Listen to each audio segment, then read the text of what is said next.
so great to have you here with us. We are going to be talking some more about the art of the story, the heart of the story, and how, in this case, we always think about the arts are the answer, transforming everything that may be lifeless right now, or blank, or hurting, or something, into something really amazing. And the arts are also the answer for deeper understanding, greater learning, greater engagement, and a beautiful, beautiful example for all of this is the Carmel Jewish Film Festival.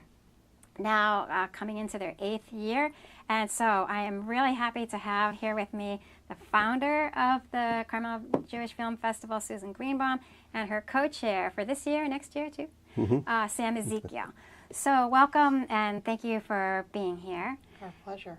Can you tell me, let's start with what is the mission of the festival? How in the world did you even get it started? It actually started in my living room. Of course. Yes, every great story.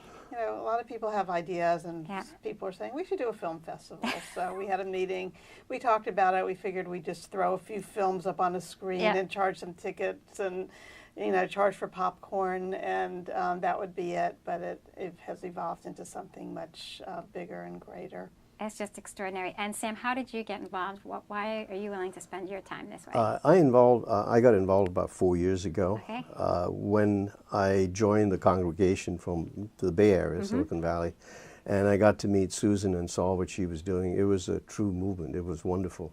And so getting involved with it was amazing, because we touch so many different aspects of humanity that it was something I did want to get involved with. So I get involved with just about every aspect of the staging of the film festival. Well, we appreciate your leadership for both of you, really.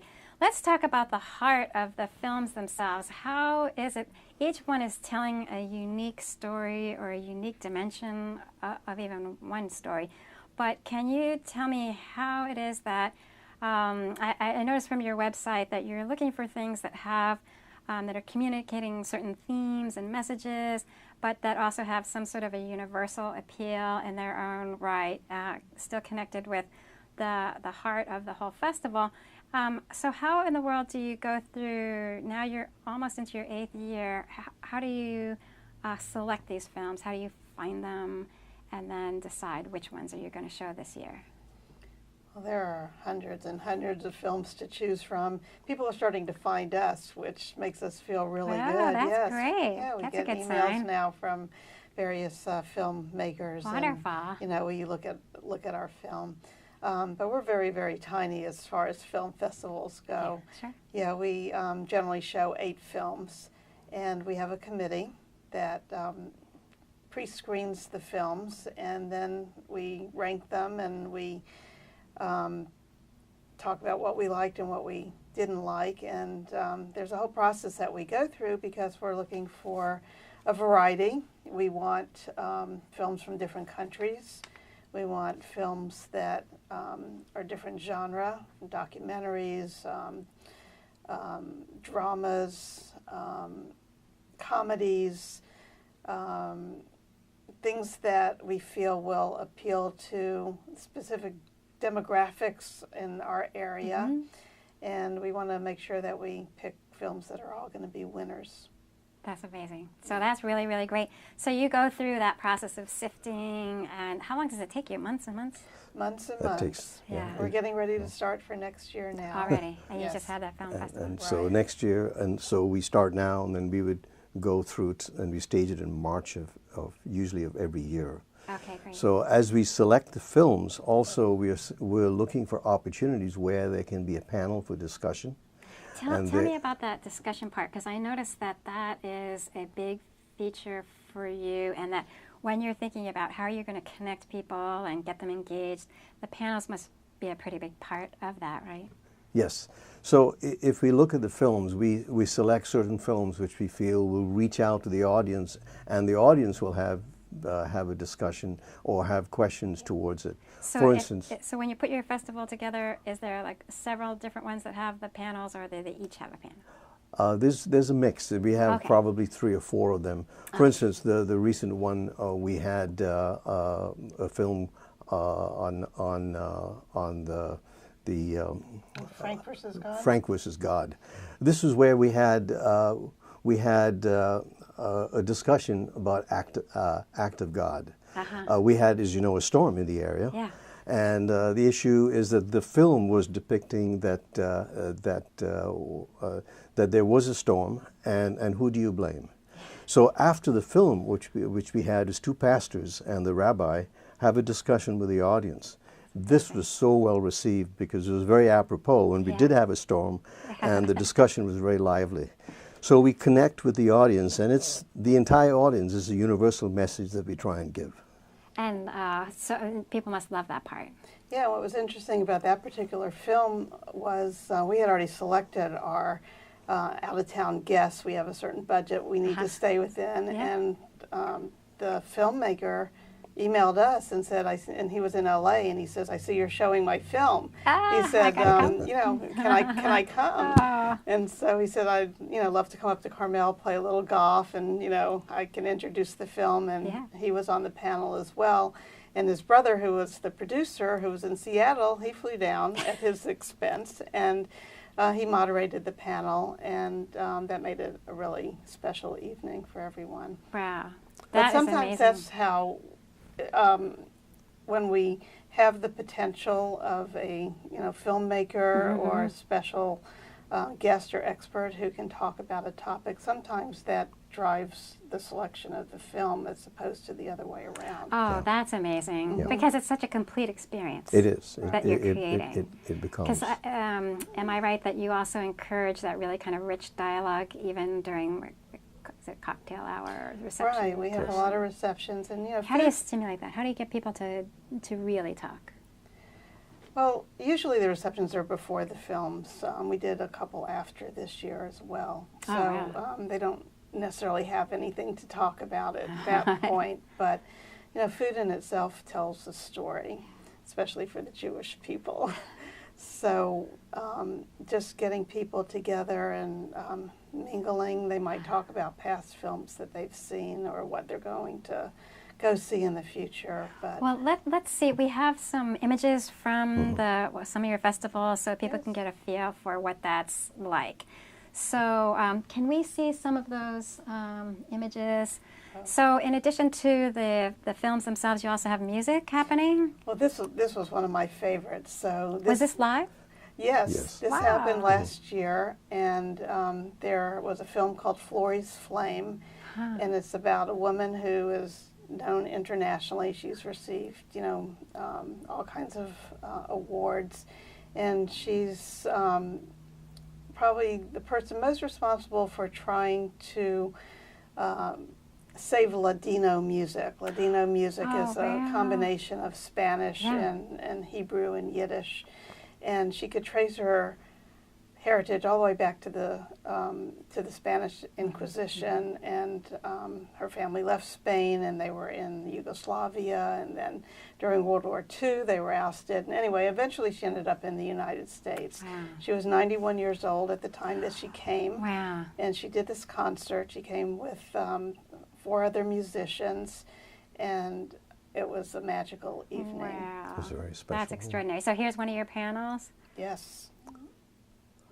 So this was a film called The Dove Flyer. Yeah, this was a very interesting film where it was when during the time after Israel's independence in the Middle East, the Jews had to leave from Middle Eastern countries. So we had two of them on stage, and they actually experienced it.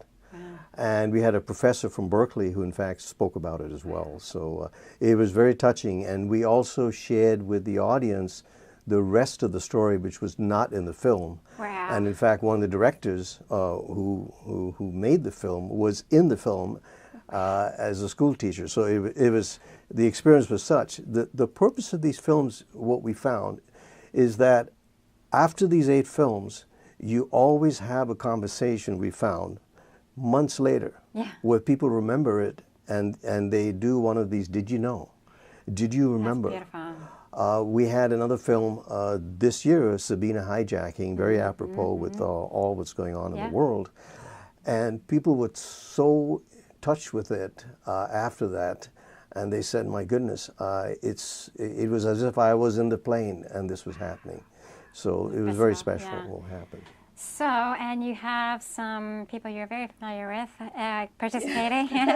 Yes, well, aside from Rabbi Greenbaum, this woman is the wife of the late Theodore Bickel, who, you know, is a world-renowned actor and performer, Broadway performer.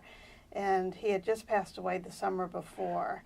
And we showed a film, Shalom Aleichem, Dancing in the Shoes. And it was, she came from Los Angeles, and she was able to tell a lot of the behind-the-scenes stories about Theodore Bickel. And then who are these guys?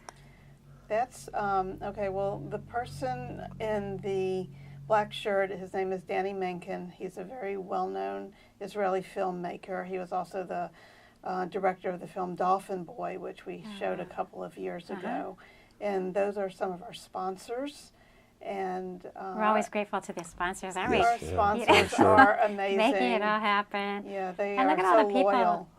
Just looking at really just hanging on every word and eager to participate. Oh, that's yours truly on stage speaking over there. But we usually introduce the film, and we have different folks from the community. For instance, we had the mayor of our city of Monterey, in fact, introduce the film. Wonderful. But it's engaging that way because they get involved. And what who you've been are seeing. These guys, the volunteers making it work. We had a film called Deli Man last year, and we had a deli dinner. Oh, you did? Before That's the so film, brilliant. and people just loved it. And this is from this past year. We showed a film called Rock in the Red Zone, and it's about a town in Israel that's under constant fire from Gaza and what has happened, you know, as a result of this, the trauma that people have experienced, and about the music scene. Wow. And so that was one of the musicians in the film, and then his wife, and they met when she was filming the film in Israel. Wow. They came here they were in Santa Barbara, and they came here and he performed, and they both answered questions about the film. And then this is at the Middlebury Institute. Nuket, I recognize. Yeah. Are they all Amy professors? Sands. Yes. In fact, Nuket spoke about identity at this particular one. It was a film on terrorism, and Jeffrey also was a specialist, and Amy, in fact, moderated it. And we've had several of these events at MIS, and we try and draw on the expertise over there and have them talk about the film later, and those events have been very, very positive. Wow, yeah. So I'm just really so mesmerized by your process, you know, bringing all the different elements of life into the film festival. Some people who haven't experienced it yet might think of film festival, so I sit and I watch and it's very nice there. But instead, you're creating this whole aesthetic and experience and dialogue and getting everybody really interested in the content and the process and the people more than anything. Yes. This is really, really amazing. So when you think about what's next for the festival, whether it's in your growth or who you're going to connect with, and you're thinking like really big picture, what do you want? What are you hoping for, like when you hit the 10th year, that you look back on and say, okay, we got this far. What is that for? So there's a couple of things you look at. One is reaching to all faiths of the entire community, and we have done that, but we want to continue doing that and drawing on pastors. We have drawn on the bishop, Garcia, in the past. But the idea is to get the community as a whole to participate, and we've done that, but we want to continue, but doing it on a bigger scale. The other is to get, you've seen some wonderful pictures of the receptions, so to draw in some of the local restaurants to showcase their food at these events. We had the initial one last year, but to expand on that as well. So there's always new things that we come up every year. It's a continuous improvement process that we try and use going in. Yeah. It's really, really great. And you can do that because you've got leaders like Sam stepping up and saying, here, let me help you, right? So it's not just you in your living room anymore, or not you by yourself in your living room. No, we have a big committee now, and we have very creative ideas that come out of the committee. And this upcoming year we have several new people who actually have been in the film business. And so, and they're younger, and so we're very excited to see how they bring new ideas to the festival. Are they tweeting and Instagramming and everything else like that too, right? There's excitement. Yeah, social media has actually been a big part of our campaign to reach out to people and let them know what's going on. You have so much content. One of the things that I'm trying to drive all the arts groups to do is to really take a look at your content. That's where you're going to find some allies.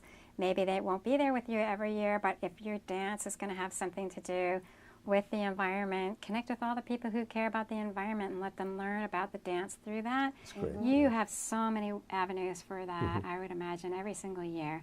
Yes. There's just so many stories within stories and Absolutely. stories that come together and connect in different ways. It's just really, really amazing. So, Susan, you must be just so happy. I'm always happy when the year is done. It is a lot of work. It really is. And There's a lot of moving parts. Right. And, you know, I definitely don't do it alone. I mean, I have Sam and Marcia Kelly is also a co-chair. Yes, And we work really well together. And again, we have a committee, and we try and delegate as much as we can so that it takes brilliant. you know, the burden off of the three of us. So we just have another minute and a half left. Tell me, which was your favorite film and why? Oh, that's great. The Act of God was, which I mentioned. Yes, that does sound good. It was hilarious. Yeah. Everyone had fun. Yeah. They also had good, a lot of food to eat before the film. But the dialogue was engaging, and Marcia Kelly, in fact, she hosted the conversation. Oh, and she's not here today, but she's our other favorite co-chair. She's everywhere. I know Marcia. It's wonderful. And how about for you? Is there a film that really stands out? Oh, I know that. I liked all of them. Yeah. The film On the Map, Okay. which was our opening night film, was a This really past big year? hit. Yeah. And it involved sports because it was the story of about an Israeli basketball team at a time when Israel was going through a lot of difficulty, and their team was able to win this European Cup championship against all odds. And so it was a story that a lot of people did not know about, and so it drew in a lot of people who love sports but also love film. That's And, brilliant. Yeah, Rockin' the Red Zone was also an amazing story, and to have the filmmaker and one of the people in the film there to play music was really great. Well, great thank you film. for your leadership. We have to leave it there, and really looking forward to hearing more about what's going to happen next year. And thank you so much for being here today. Thank you. Yes, well, thank you for having us. And Thank you. I just want to say that this is open to the whole community. A lot of people hear Jewish Film Festival, but we want people to know that everybody is welcome, and there's something that everybody can relate to in all the that's films. very obvious in all your materials and all the different things you're doing. It's really amazing. Thank you. Okay, thank you, Paulette.